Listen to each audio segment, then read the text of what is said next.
I think it's extremely important that all of us, as Canadians, but indeed as citizens around the world, pay attention to what's going on in China. They ask you how you are, you just have to say that you're fine when you're not really fine, and you just can't get into it because... As Canadians, but indeed as citizens around the world, pay attention to what's going on in China. Meanwhile,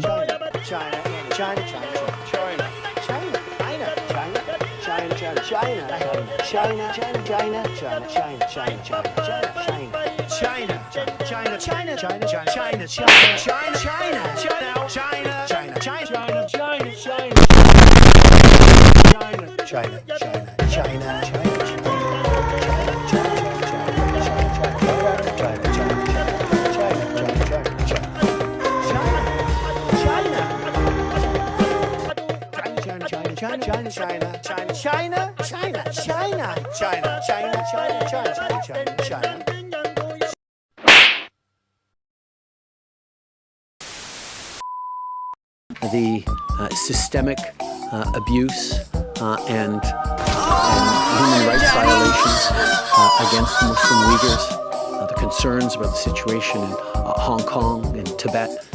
These are things that matter not just to people living in China, but to people around the world. And we are very, very pleased to see not only our strongest allies in the G7 and Europe align themselves with Canada's position, but a total of 44 countries from all different corners of the world highlighting that it is of all of our concern to be speaking out against human rights abuses everywhere around the world, and particularly in China in this situation.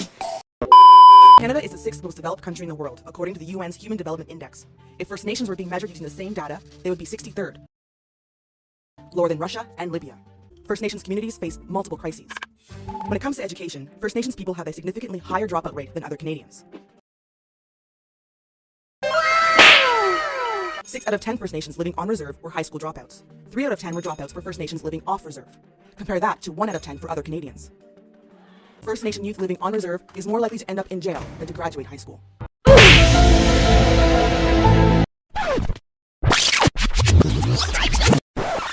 In Canada, we had a Truth and Reconciliation Commission. Where is China's Truth and Reconciliation Commission? Where is their truth? Where is the openness that Canada has always shown and the responsibility that Canada has taken for the terrible mistakes of the past and indeed many of which continue into the present? We have over the past 6 years recognized that the relationship with Indigenous Canadians had been broken over generations and centuries and needed to be fixed. And that started with recognizing the truth and moving towards reconciliation, both things that are still very much works in progress. The journey of reconciliation is a long one, but it is a journey we are on. China is not recognizing even that there is a problem. That is a pretty fundamental difference, and that is why Canadians and people from around the world are speaking up for people like the Uyghurs who find themselves voiceless faced with a government that will not recognize what's happening to them.